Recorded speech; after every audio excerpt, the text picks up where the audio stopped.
Thanks, Jolene. This conference has been awesome. I'm having a lot of fun time. So welcome to the computer vision panel, everyone. Around 50 years ago, Turing Award winner Alan Perez said, "An year spent on artificial intelligence is enough to make one believe in God." Today that statement is a little bit less true, thanks to, especially in computer vision, and thanks to, or maybe more thanks to our speakers today for all the contributions they have made to engineering and research in computer vision. And luckily, computer vision has been probably the greatest beneficiary of what we call the deep learning and the AI movement. So I'm very excited to hear your thoughts.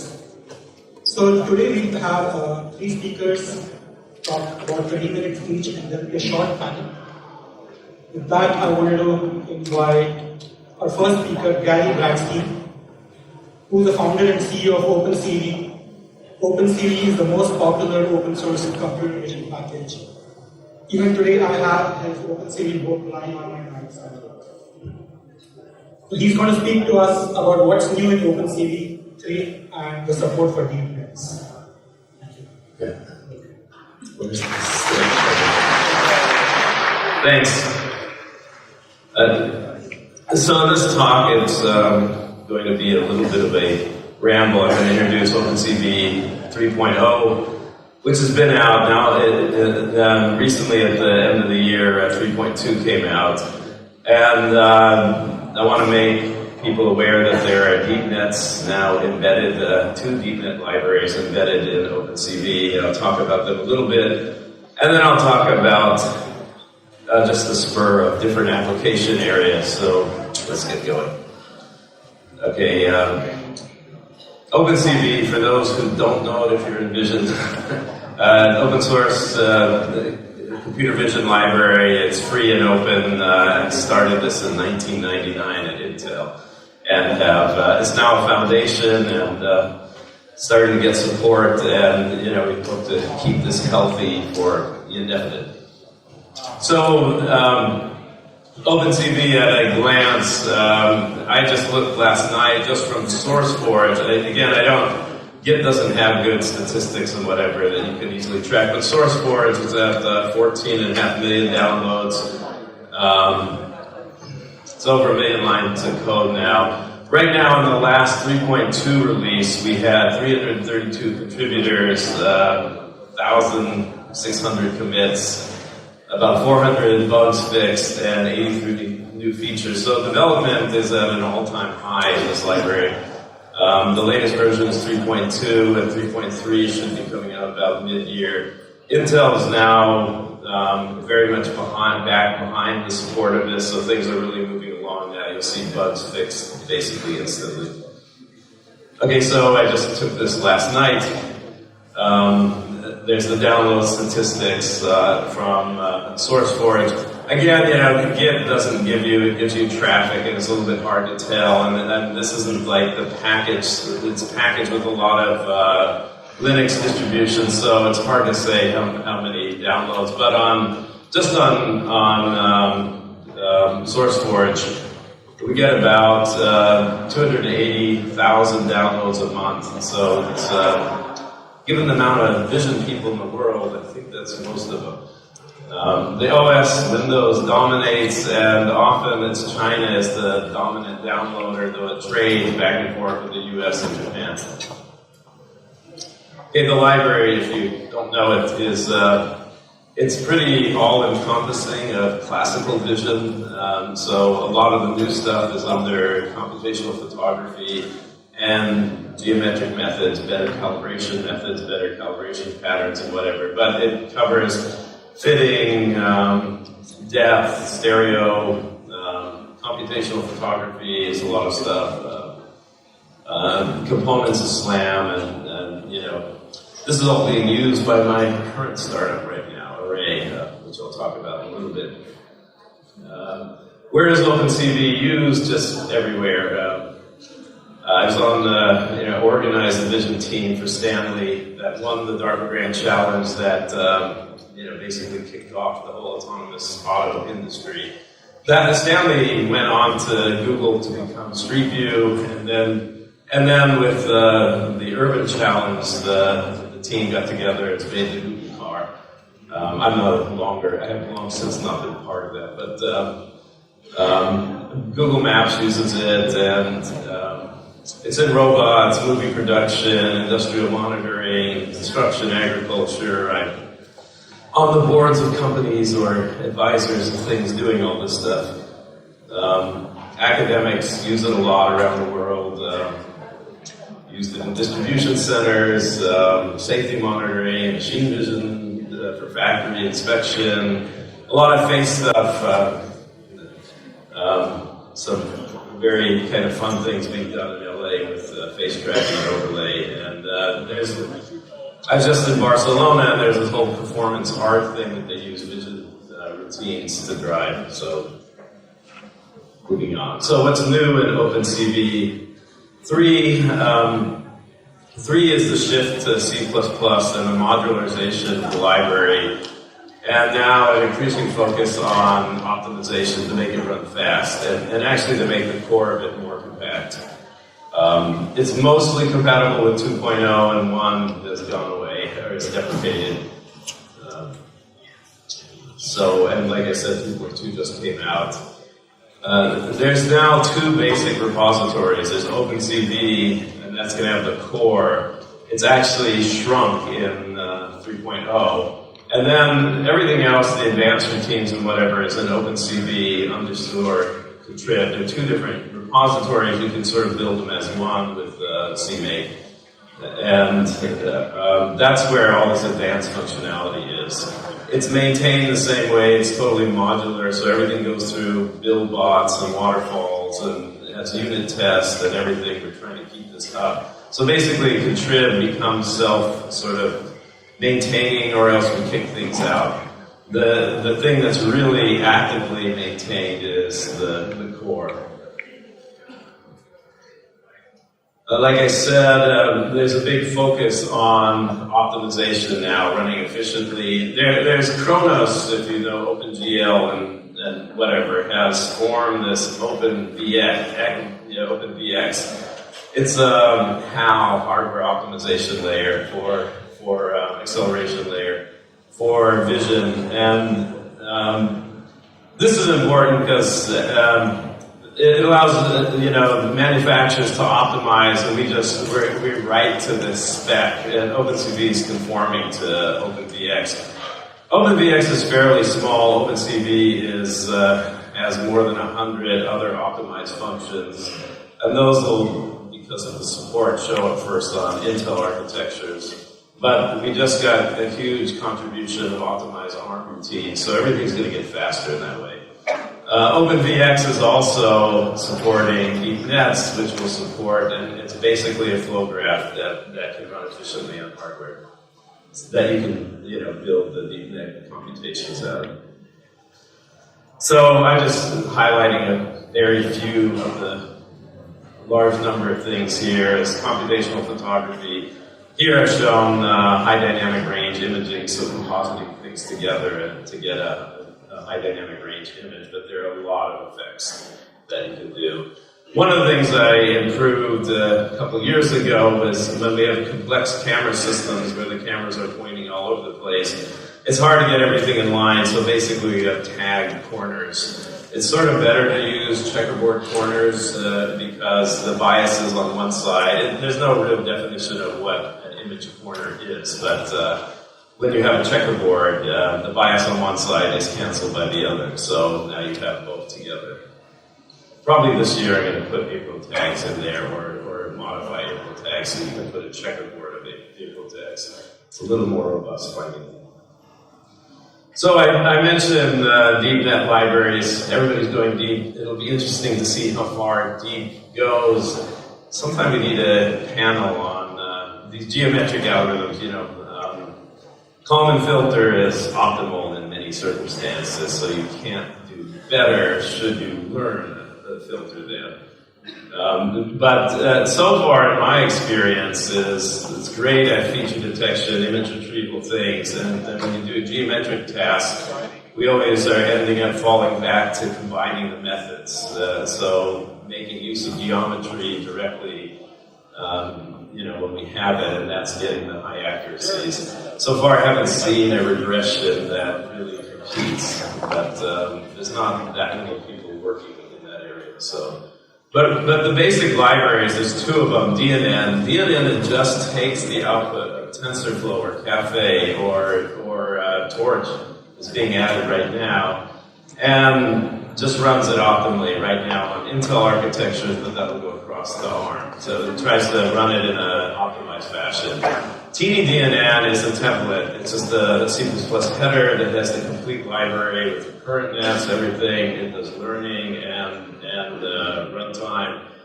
And it's sort of a nice thing to learn because it's simple.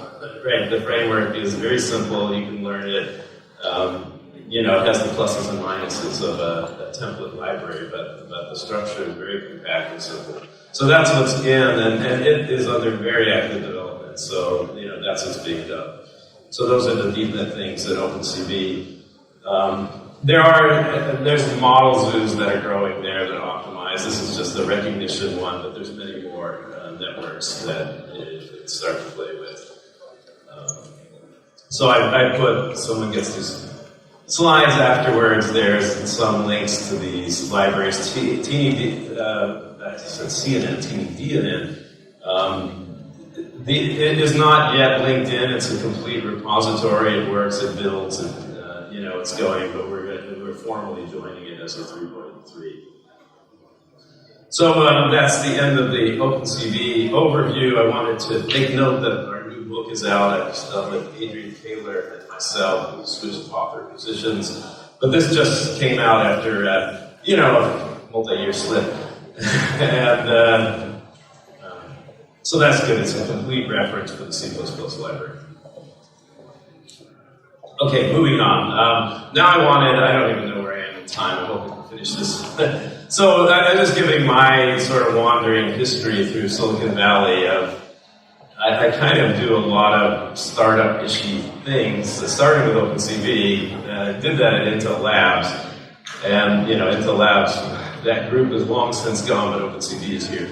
And now, of course, Intel is trying to get back in the vision and wishes they'd never left. But I've done many other things, like Stanley, so that, again, that used OpenCV, but that's the autonomous driving industry. Little Garage, Ross, and personal robotics. I did this company, VideoSurf, that was bought by Microsoft. Recently, I did Industrial Perception, it was bought by Google.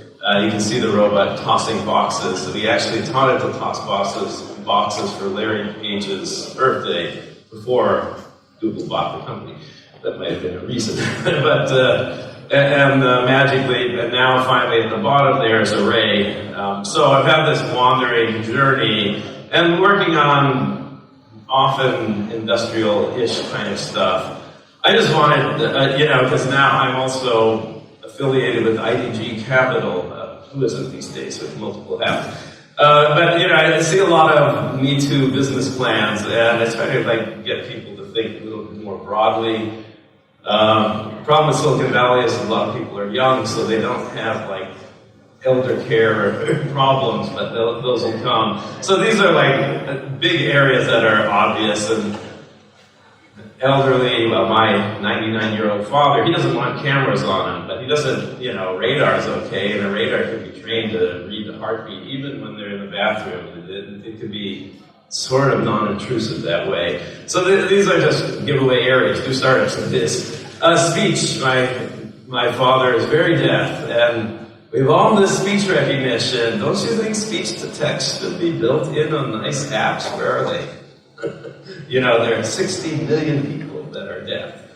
That's kind of a big market. A lot more. Hearing aids, they'll spend $6,000 on them, and they're just a signal processor. They're dumb. They should have instant replay. They should have speech to text. They should remember things and speak to you and all whatever. But no one's working on it. Infrastructure monitoring. There's a ton to be done in that. Agriculture. So these are things I've seen. I've seen these apple picking robot that can pick 6 apples a second without harming them. It never touches the apple. It always does it sort of by air pressure. Mining, you know, it could be reinvented, recycling, sorting, molecular gastronomy and cooking, rethink how housing is done. I was just visiting the Roman Empire. They really did apartment building better than we do today. Better use of facilities, more communal, whatever. Anyhow, what am I doing? So I'm now starting this company, Array, with the AI at the end.com, and we kind of deal with sensor arrays and blend-optic imaging and all kinds of fun. We're really just, that's what we set out to do, is have fun. But, you know, we're trying to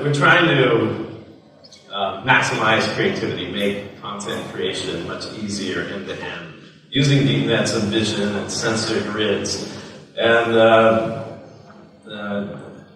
you know, rethinking the whole filmmaking process, rethinking how you capture stuff, and so we're basically just having fun. We are, however, hiring.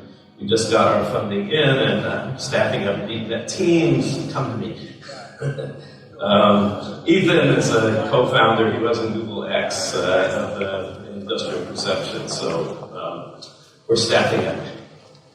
3 minutes, can I make it? Okay, so then I wanted to talk about other things you can do with Deepnets, and someone should really start working on sentience of the brain, and I just wanted to go through some things. Here, you know, here's an optical illusion.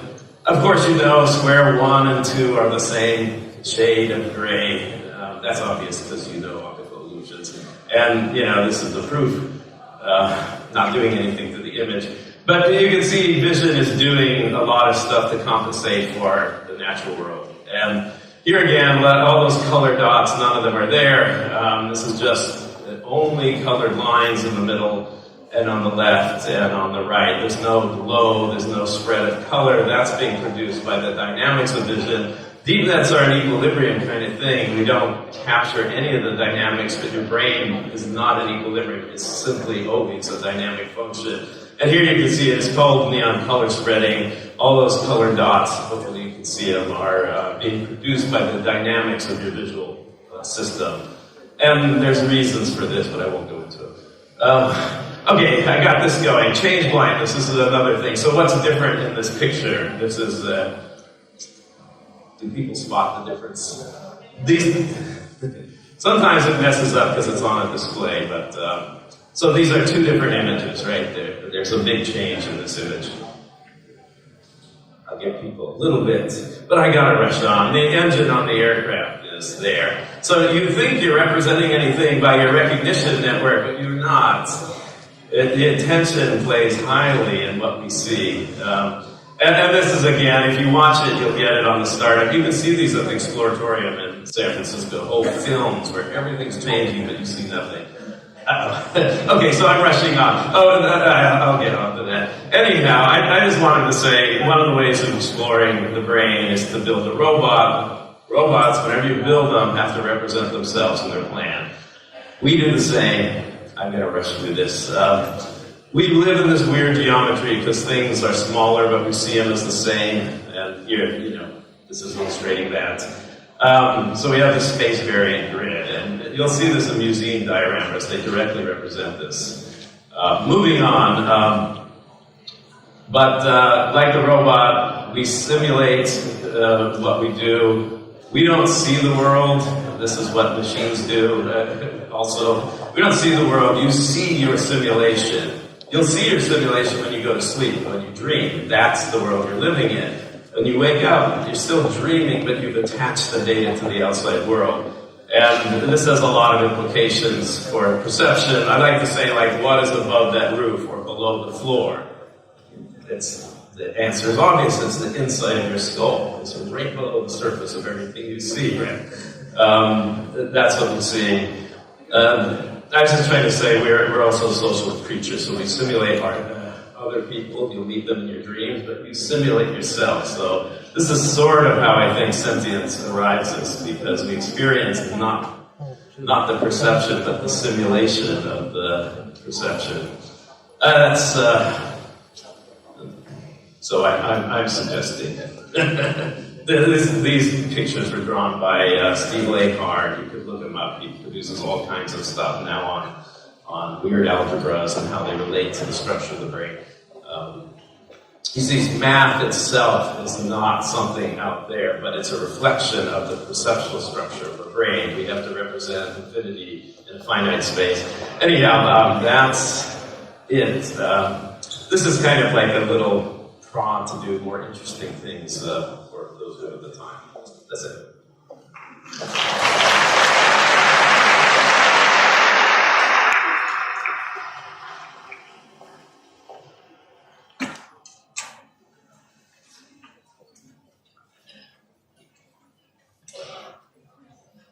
Thanks, Gary. That was